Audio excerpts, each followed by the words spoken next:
Okay, once again, good morning everyone. So these are the reminders of yung bago magpunta sa school, bago niyo po sila ihatid on August 29. So first po is kailangan po natin na pakainan yung mga baby natin or magdala kayo ng breakfast kung kunyari hindi pa sila kumakain. But we want them to eat before coming to school. Kasi usually, or milk, kasi usually pag gutom yan, hindi maganda yung mood nila. Okay? So next one po, if sick, please don't let them come to school. Inform the teacher or message us on Messenger. Okay, always check their assignment notebook or meron silang journal notebook po wherein doon po namin sinusulat kung ano yung nangyari sa kanila on that day or kung may kakaibang nangyari or what. So bring fetcher's ID. So bibigyan po namin kayo ng fetcher's ID kung sino po yung, it will be given po siguro this coming week. Sorry. Ayan, so, tayo. Yan, pag signal number 1 na po, okay, wag niyo na po silang papapasukin. That's automatic. No classes pag preschool. Okay, always bring alcohol sa bag nila. And then number 7, write their names and everything. So like yung mga bags, notebooks, tumblers, yung bag nila, lagyan niyo po ng name nila, yung tag. Diba meron pong nabibili na bag tag? So kasi minsan nagkakapalit, minsan magkakaparehas po yung kanilang notebook and yung kanilang bag. Okay, so magkakapares. So kailangan pati po yung lunch box nila, mas maganda po, meron ding tag ng name nila, yung hindi po naaalis. So kasi nahihirapan na, where's your bag? Where's your lunch box? So nawawala, hindi namin alam minsan. So minsan hindi na nakakakain. Kasi po minsan ibang food pala yung nakakain nila. Parang ganun po. So mas maganda, lahat ng gamit nila, as much as possible, pati towel, meron pong pangalan. Okay? So, lagyan niyo po ng pangalan at lahat ng gamit po nila para hindi po magkapalit-palit at para hindi din po mawala. Alam po namin kung kaninong bag po namin siya ilalagay. Okay, so ito po, yan, these are our partners. So, sa MaxiCare, and then we have also Attorney Olan Torres, we have the Film Life, yan, so food and insurance and photos. Okay, so other matters, sa snacks po nila, as much as possible, wala pong chocolate. Okay, fruits, calamansi juice, or water lang. Okay, yung bread lang, like mga cupcakes lang, ganun lang po. Pero wag naman pong chocolate. Avoid natin yung chocolate. Okay po? And then we also have the deadlines for the tuition fee. So every 15th of the month, so email nyo yung receipt nyo. Pagka online lang po yung payment. But we also accept po yung sa personal payment. Okay, pa-check din po ng mga books nila every time we have an activity every day. Okay, and then these are the program that we offer, yung tutorial programs. Ayan po. So later na po yung election of officers. Okay, next one po are things to bring. So what are the things that they need? So actually, sa first day of school, hindi pa naman po siya kailangan lahat. Okay, so ang kailangan, actually mga notebooks kahit hindi muna kasi mag-art pa naman kami, orientation kasi baka mabigla. Okay, so yung 6 single subject notebook. So meron siyang color coding po. Okay, so sa reading,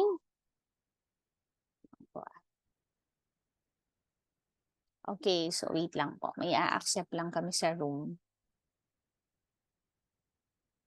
Saan siya? Okay, so sa reading po, sorry.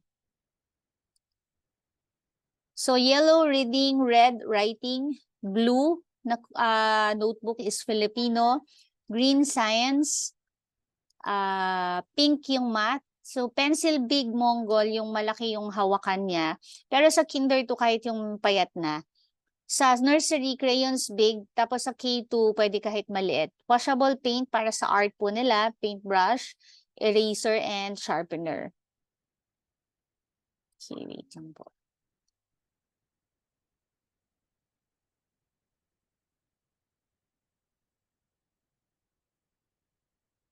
Yan, okay? So, ito para po sa art po nila. Pero hindi naman po yan kailangan pa on the 29, don't worry. Okay? So, yan. So, for red long folder with fastener and name of child, ito po, hindi naman din po to kailangan dalhin sa school. So, one green folder lang and one with fastener and name of child. So, sa nursery, bali, ang color ng folder na bibilin po nila ay red. Okay, so hindi na po kailangan itong dalhin sa school muna, isa lang muna kasi first grading. So, pagka kinder 1 po yung anak nyo, green folder para hindi po kami maghalo-halo. Then, blue folder po para sa kinder 2. And one plastic long envelope lang. That's for sa lagayan ng folder. Isang folder lang muna yung dalhin nyo po, wag po yung 4. Okay, kasi first, second, third, and fourth quarter. And then, ito pong one long brown envelope with plastic and name of child.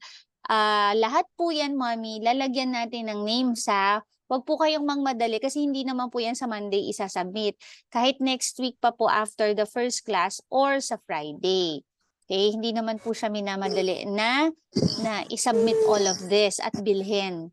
So kahit next week po yan, wala pong problema. So ang kailangan lang po namin, yung notebooks, scissors, glue, nakalagay naman po doon sa sinend namin, no, kung ano yung dadalhin on the first day. So wag niyo pong dadalhin lahat yun sa first day. Kasi hindi rin po namin maaasikaso. Okay?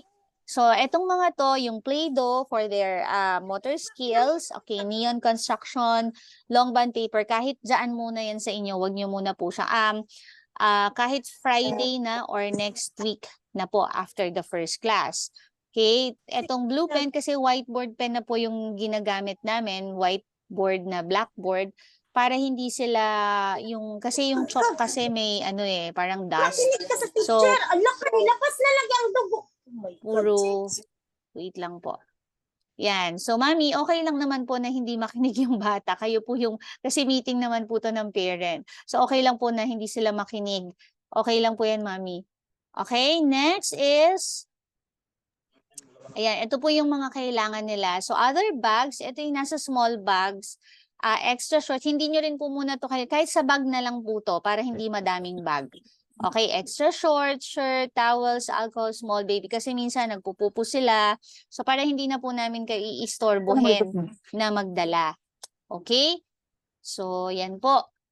Next is placemat, yung tela na placemat para pag kumain po sila, hindi sila magkakalat, okay? Yung small apron para pag nag-paint sila, okay? Pero hindi pa naman yan ngayong first day. Okay, so one half for illustration board para to sa mga activities po nila. One half, masyado yata malaka. Para 1/8 lang po pala to, sorry. And then spelling booklet for Kinder 1 and Kinder 2 lang po ito. Okay? So, ito naman for the whole school year naman to. Shoe rack, shoe sock, yung nilalagay sa sapatos nila para hindi na nila huhubadin pagpasok. Okay? So, shoe sock na lang sila para pagpasok nila, yun na lang yung susuotin nila. Hindi na nila huhubadin yung kanilang tawag doon, sapatos. Okay po? Kasi bawal po yung pero okay din kung kunyari wala silang shoe, pahubad po namin yung kanilang shoes. Okay, so yung notebook, crayons, construction paper, yan, mag-end na po in 10 minutes. Baka mag-send po ako ulit ng and towels and lunchbox, yan po yung dadalhin sa first day. Nakalagay naman po to lahat, Mami, sa kanilang sa kanila pong yung sinend po namin sa inyo. So, when it comes to bringing your child, wag po masyadong maaga ha, kasi may mga lalo na po yung mga kasunod na klase. So, schedule po natin kasi sa class natin is like 7:30 po yung Kinder 1 to 9:30. Ang Kinder 2 po natin is 10 o'clock to 12. Ang nursery po natin is 12:30 to 2:30. Again, yung Kinder 1 po natin is 7:30 to 9:30. Kinder 2 natin, isasend naman po namin yung schedule is 10 o'clock to 12, tapos 12:30 to 2. Huwag niyo pong dadalhin ng maaga ng 12 o'clock papupunta kasi si teacher po ay mag-lunch. Okay? So, kaya po siya may division na 9:30. So, huwag niyo din pong dadalhin ng 9 o'clock kasi yung 9 o'clock to 9:30, lilinisin po namin yung room. Okay, so mag-iintay pa din po kayo sa labas. Kahit po dumating po kayo ng maaga. Especially pag umuulan, so as much as possible, gusto namin mapapasok agad pag umuulan po. Anyway, maglalagay naman po kami ng waiting shed or waiting area po. Okay? So meron po kayong question. So isisend po namin sa inyo yung, stop share ko po muna ha. Yan. So, isi-share naman po namin sa inyo, dear parents, yung schedule nila ng subjects. Okay, so, yung subject po ay sisend namin sa messenger. So, kung meron pa pong mga parents na may questions, you can ask questions na po for the orientation. So, again, K1 po natin is 7:30 to 9:30. Ang Kinder 2 po natin is nasa, 7:30 to 9:30, 10 to 12 po yung K2. And nursery po natin is 12:30 to 2:30. Okay, any questions po? Yung sa uniform naman po, okay lang po muna na wala po muna silang uniform ng first day, pero ginagawa naman na po yung ibang uniform. So, okay po na civilian muna tayong lahat. Okay, kasi medyo madami lang pong naka-line up. Pero yung iba po, may yung mga mauuna this week, ibibigay naman na po namin yon for this week. Okay, kung aabot po siya, sabi po namin kung aabot ng Friday, so sabi po nung nagtatahi, baka daw po next week na humabol yung iba. Okay po? So, ibibigay. So, again, baka po next week na yung iba po nating mga uniforms. And when it comes po sa books naman po, ngayong week, kasi holiday po kasi ngayon, so dapat ngayon no? Tama po ba? Ginawa nilang holiday. So, by next week po ulit siya. So, more on activity naman po kami sa first day. And sa class po nila schedule, we're trying to check po pala dun sa, kasi Monday to Thursday, so meron pong subjects yon. Yung Friday po, check pa po namin kung maa-approve siya for online class. Okay? Kasi last year, parang nag-ano po kami, ang concern lang po namin, may mga bata po na, kunyari, nagkasakit, Mami, please, pag may sipon at ubo, wag niyo na po munang papasukin. Kasi ang dami pong nahahawa ng mga bata. Mag-PM lang po kayo sa group chat, tapos, meron naman pong mga activities kaming ibibigay pag nasa bahay. So, kahit sinat, ubo, sipon, wag niyo po muna silang papapasukin, bawal po. Alam niyo naman po na hindi pa din tayo sure sa virus na dumadating sa atin. Okay po? So, any questions po? Yeah, pwede naman pong magbayad ng uniform. So, yung mga iba po kasi nagpasukat lang pero hindi pa po siya nag-down. Basta ang kailangan lang po yung sukat. So, konti pa lang po actually nagpapasukat. Parang wala pa po sa kalahati. Okay? So, ayan, may mga humahabol pa. Alright, so anyway, so this is a recorded naman na meeting, so we can send to you the recorded sa group para you can listen to this. Alright, so any questions po you can type in if you are nasa work or you can ask question po. Kasi baka makat yung meeting natin. May question po kayo, mga dear parents. And by the way, yung school calendar po natin, so this September, magkakaroon po tayo ng tree planting. Okay, so planting 101 po yun.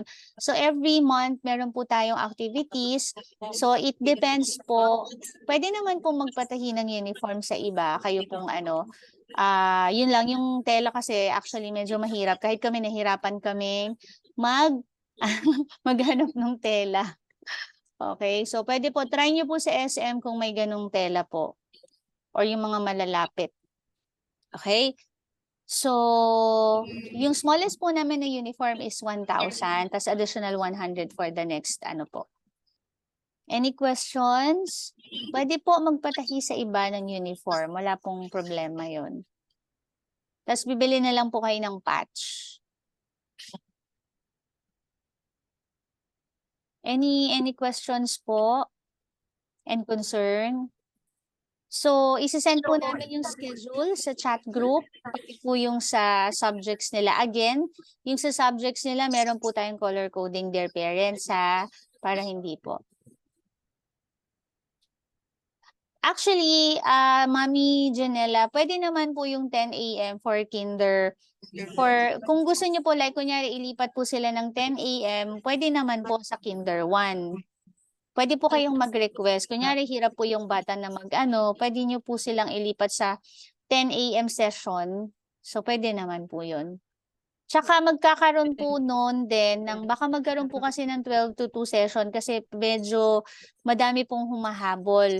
So PM nyo lang po kami, pero syempre hindi po pwede lahat na mag-transfer sa oras na yon. So namimili po kami ng 10 a.m. or 12:30 to 2 kung saan namin ililip once na dumami kasi marami pong humahabol right now. So PM lang po kayo para ano po, maayos natin yung schedule, Mami Janela. Opo. Okay lang po. Pero mas maganda masanay na sila para kasi pag kinder talaga maaga naman talaga sila. Even pag grade 1 na sila, maaga na rin po sila.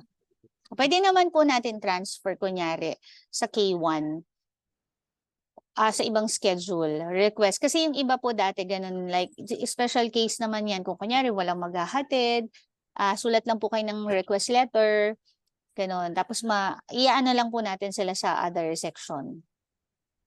Kung talaga super hirap. Any question po? So anyway, so thank you so much po for coming. So monthly, meron po tayong activities. So i-announce po namin yon. And monthly rin po, magkakaroon tayo. May meeting po tayo para we can update your child. So yun po, if you have other concern, please send us a message para po mabigyan namin agad ng solusyon. Okay? So yun po yung ano natin. So be open. And always, PM lang naman po. Pagka may medyo private yung concern, PM lang po kayo sa St. Jane Beverly Tutorial na ano po, na messenger. So, para ma-address po namin agad sa inyo. Okay? So, wala na po tayong concern.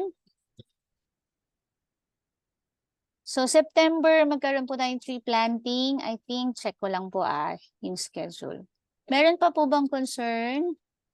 Ayan, may humahabol pa. Si Mommy Janet.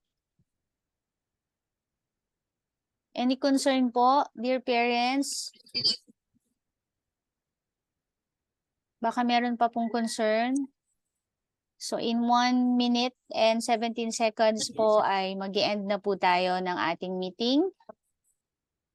Yan, meron pong uniform. Yes po, hindi, yung uniform, pag sa labas po kayo nagpatahe, yung patch po yung babayaran nyo, tsaka yung bow tie. Black socks po tayo, mami, ha? Tapos black shoes or black rubber shoes kung wala pong black shoes talaga na leather. Okay, PM lang po kayo, dear parents, sa inyong mga concern. Once again, thank you so much po for coming. So, super iksi lang ng ating meeting. So, PM lang po kayo.